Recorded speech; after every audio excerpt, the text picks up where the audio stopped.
Film kali ini adalah sebuah kisah nyata yang terjadi pada tahun 1984. Di sebuah kota kecil bernama Ohio, hidup seorang pria bernama Michael Larson, seorang ayah, pengangguran paruh waktu, dan mantan supir truk es krim. Dia nggak punya rumah, tempat tinggalnya hanya sebuah truk bekas jualan es krimnya. Karena kemiskinannya, anak istrinya juga meninggalkan Michael dan berkata akan kembali saat keadaan finansial Michael sudah membaik. Di tengah kacaunya hidup, Michael punya tekad bulat. Dia mempelajari ritme-ritme kemiskinan dan berpikir akan mematahkan iramanya, menjadi kaya, dan kembali membawa anak istrinya untuk hidup bahagia. Langkahnya dimulai dengan dirinya yang mendaftarkan diri pada sebuah acara kuis TV yang bernama Press Your Luck. Dia langsung mendaftar dan mendapatkan kesempatan untuk melakukan casting. Terlihat direktur yang juga menyaksikan casting itu sangat tertarik dengan tujuan Michael, juga kisah kemiskinan Michael yang hanya merupakan supir es krim.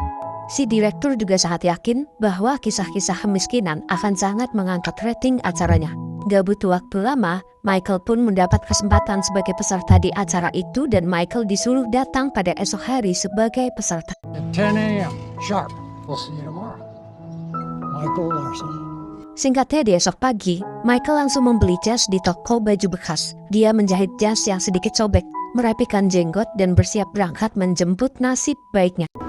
Sesampainya di studio, Michael dibawa oleh seorang kru untuk melihat beberapa studio dan setelahnya disuruh duduk bersama peserta lain untuk menunggu gilirannya bermain. Di sana nampak si Michael yang ternyata udah apal banget sama kuis Press Your Luck, bahkan dia hafal setiap ucapan dari pembawa acaranya. It's time to press your luck. Thank you. Hey, Michael, you're up next. Let's do it. Singkatnya, acara pun segera dimulai dan acara ini disiarkan secara real time atau live.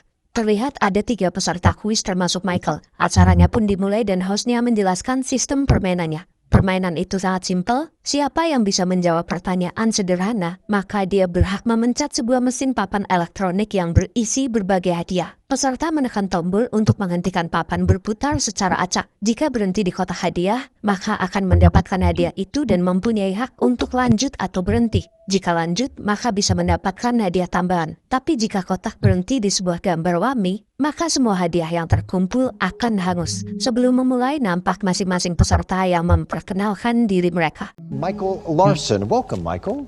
And what do you do there in Lebanon, Ohio, Michael? I drive an ice cream truck, and And who do we have watching at home in Lebanon today, Michael? prettiest girl in all the world, my wife Patricia. Singkatnya, sesi pertama dimulai di mana itu sesi tanya jawab untuk menentukan siapa yang lolos ke tahap selanjutnya. Pertanyaan pun berhasil dijawab karena memang pertanyaan itu hanyalah pertanyaan sederhana.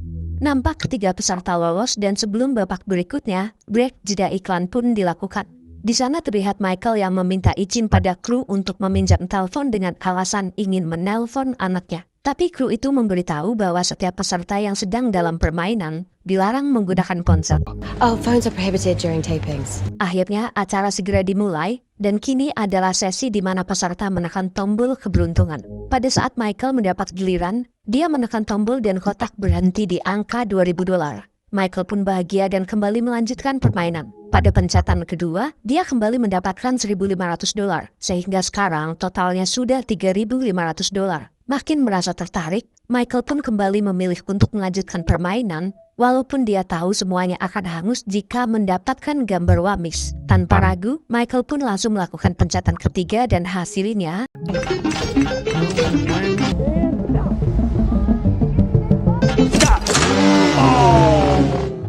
Tough luck there, Michael, but you'll get him next round. Dia mendapatkan wamis dan sekarang saldonya 0. Tak lama acara itu pun kembali ke sesi break iklan. Saat sesi jeda iklan, ketiga peserta diantar ke kamar mandi dan selalu diikuti oleh kru yang bertugas. Di sana Michael nampak kembali memohon bahwa dia sangat membutuhkan telepon karena dia harus mengucapkan selamat ulang tahun kepada anaknya hari ini. Dia terus mencoba membujuk kru itu dengan kata-kata memelas hingga akhirnya Michael mendapat izin asal jangan sampai ketahuan orang lain.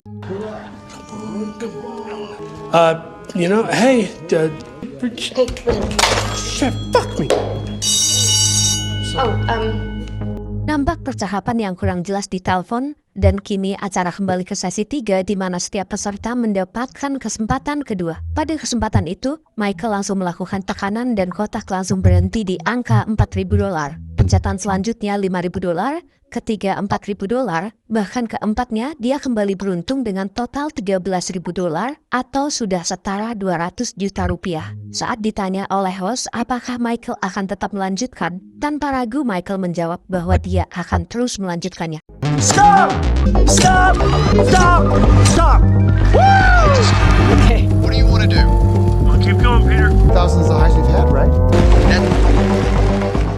Semua orang termasuk operator dan para bos di balik layar nampak salut dengan keberanian si Michael. Karena itu penonton pun juga sangat terhibur. Tapi nampak terlihat si kru yang tadi mengizinkan telepon mulai berpikir ada apa dengan telepon sebelumnya. Kenapa setelah menelpon, si Michael tiba-tiba mendapat banyak keberuntungan.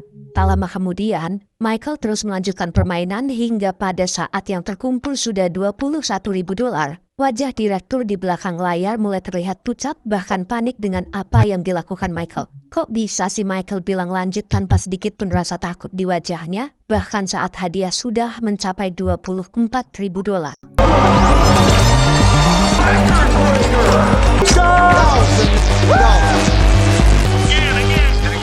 Karena keadaan mulai tak masuk akal di mana hadiah sudah hampir 400 juta tapi Michael terus melanjutkan tanpa satupun kegagalan, bahkan tanpa sedikit pun raut wajah ketakutan. Si direktur langsung menyuruh operator melakukan jeda iklan dan memanggil host untuk ke ruang di balik layar. Di sana direktur sudah ketakutan dan menyuruh host untuk melakukan penekanan agar si Michael berhenti dengan hadiah yang sekarang. Something is, this is enough. You've got to scare him. Well... And we're back with an unbelievably exciting... Acara pun kembali dimulai dan saat host memberi sedikit penekanan pada Michael, Michael masih tetap tak peduli dan memilih untuk melanjutkan keberuntungannya. I have seen a lot of lucky streaks in my day. Ever been as dumbly brave as you. Now we'd hate to see you lose it all, Michael. Am I right? Michael, what do you want to do? Do you want to spin and risk losing it all? It's a lot of money.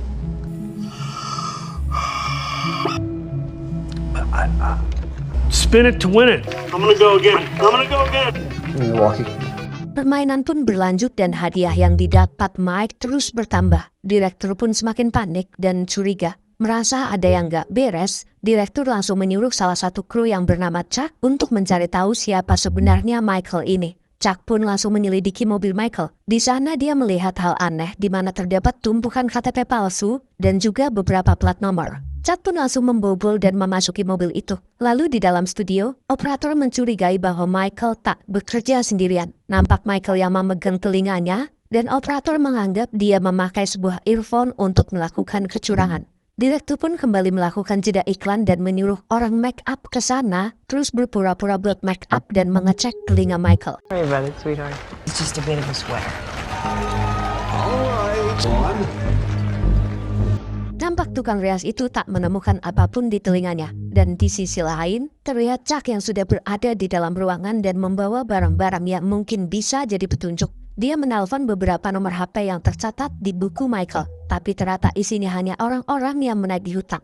Chuck pun mulai tambah bingung tentang siapa sebenarnya si Michael ini. Tak lama kemudian, saat Chuck membongkar tas Michael, dia menemukan tumpukan kaset yang nampak aneh. Chuck pun menyetelnya dan dia menemukan video-video yang berisi acara Press Your Luck, tapi sudah diedit dengan awalan video anak dan istrinya. Di situ Chuck pun menemukan sebuah petunjuk. Dari ratusan kaset yang Michael simpan, kesimpulannya adalah ternyata Michael telah menghafal semua pola dari mesin itu sehingga dia selalu menang. Chuck pun langsung datang ke direktur dan menyampaikan penemuannya. Watch. All right. Go to Michael Larson's close-up. Now watch his eyes. Slow it down. Watch his eyes. Celebrating a little prematurely, don't you think? He's memorized bills, patterns. 5. What the fuck? Enough. Ternyata malah terkuak hanya ada 5 pola di sistem itu. Para kru dan penanggung jawab acara pun kebingungan karena menghafal pola tak bisa dianggap sebagai kecurangan. Para petinggi pun mulai cekcok dan menyalahkan penanggung jawab acara kenapa dia hanya memakai 5 pola, sementara yang dipertaruhkan adalah uang miliaran. Tapi sekarang bukan waktunya bertengkar. Mereka semua pun berpikir bagaimana cara menghentikan Michael agar gagal dan mendapat wamis, lalu hadiah yang terkumpul bisa gugur semuanya. Apapun caranya, para kru langsung melancarkan aksi sabotase pada Michael dengan dimulai dari membuat jeda, random acara wawancara tambahan, bahkan lampu yang silau agar Michael nggak fokus dan lain sebagainya. Tapi nampaknya semua usaha gagal. Michael tetap berhasil mengumpulkan pundi-pundi kemenangan tanpa satupun kegagalan. Dia terus memenangkan setiap pencatan, bahkan sekarang mencapai $69.000 atau sudah setara dengan 1 miliar. $69,500. Okay, let's get him. Of course, he's gonna go. Okay.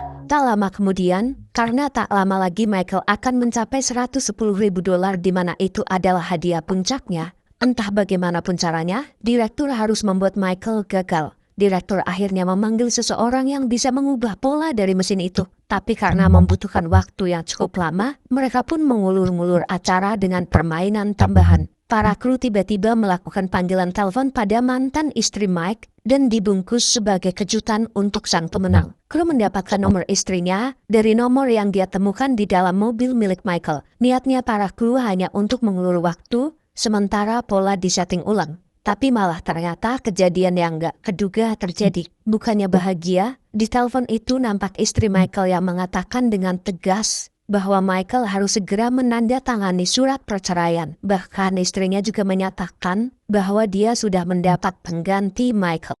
Special on the phone, who I would imagine is very proud of you. No. No, it's not. Just take a deep breath. Patricia, it's Peter. I'm here with your husband, Patricia. I'm on the show. I'm finally doing it. I'm winning. What is wrong with you? Let me call you back. I want normal. Sign the papers and move on, Michael. It seems that we've lost a connection. I'm sorry. I don't know what to say. Michael. Merasa terhina karena disaksikan banyak pasang mata, Michael pun marah dan tanpa memikirkan uang kemenangan yang terkumpul, dia memilih pergi untuk menenangkan diri. Sementara itu di ruang operator, pola yang baru sudah berhasil diaplikasikan. Tapi nampak Michael yang tak mau melanjutkan permainan. Mike berpikir untuk apa dia menang, sementara anak istrinya sudah bersama pria lain. Direktur pun bingung karena jika acara tak lanjut, rating acara akan turun dan dianggap curang, bahkan dia bisa mendapat kecaman dari warga-warga. Akhirnya direktur pun mencoba membujuk Michael agar kembali bermain. Di sana direktur ngomong dia tahu kalau Michael melakukan kecurangan dengan menghafal polanya. Memorize the fucking game, Michael. Is that cheating?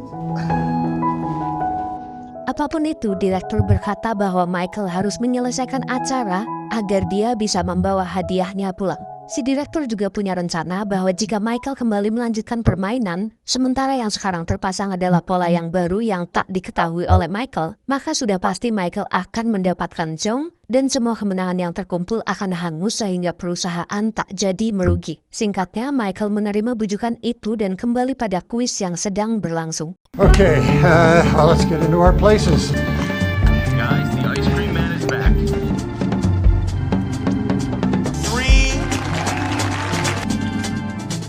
Dengan senyum bahagia, direktur pun kembali memulai dan siap menyaksikan kegagalan Michael.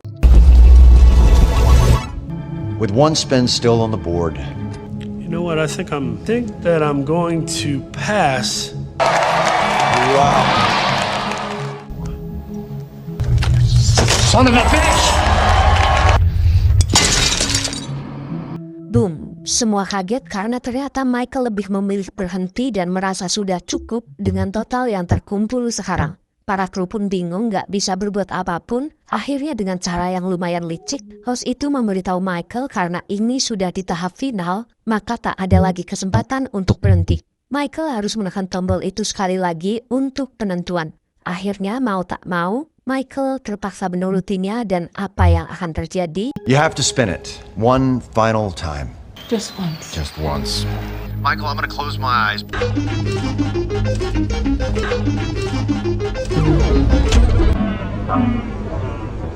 Stop!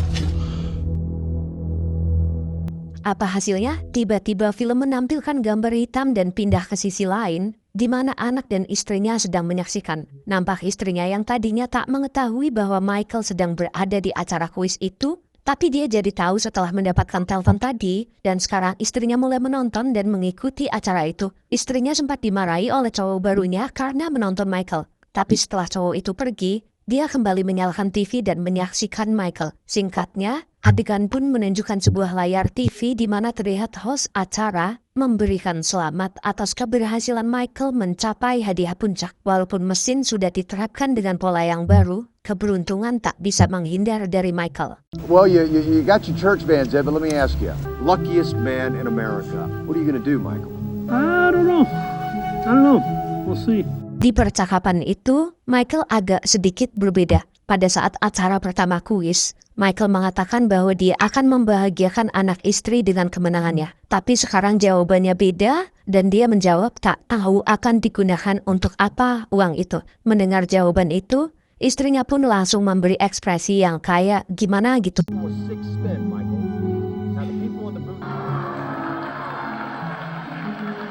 Dengan akhir kemenangan yang berlandaskan keberuntungan, film pun selesai.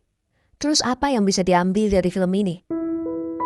Untuk para wanita seperti istrinya Michael, bersabarlah dalam menanti musim berubah. Bahkan jika kamu ragu akan kemampuan pasanganmu, tolong jangan ragu sama kepastian janji Tuhan yang berbunyi, tak ada satupun makhluk yang bernyawa di bumi melainkan Allah jamin rezekinya. Jangan ukur suamimu dengan hasil hari ini, temanilah dia dengan doamu, karena kadang keajaiban paling ajaib datang dari perempuan yang memilih bertahan. Dan untuk para lelaki, jangan main slot dan mikir kamu akan seberuntung Michael, yang walaupun udah disetting kamu tetap bisa menang. Ingat, jangan ambil resiko, kalau hidupmu gagal nggak cuman kamu yang kesiksa. Ada bapak, ibu dan keluarga yang juga terluka hatinya. Jangan kamu serahkan nasib keluargamu pada angka digital dan harapan palsu dari mesin tak bernyawa. Slot, judi, dan segala bentuk lain dari mimpi instan itu. Bekerjalah dengan niat, berjuanglah walau lambat, berkeringatlah walau tadi ingat. Semoga banget kata sederhana ini bisa menemukan ruang di dadamu. Sekian dari saya. Assalamualaikum warahmatullahi wabarakatuh. Ingat ya, sumpah demi Allah jangan main slot, sumpah. Sumpah demi Tuhan jangan. Ingat tuh, ingat. Jangan. Ikhlas. Ingat ya,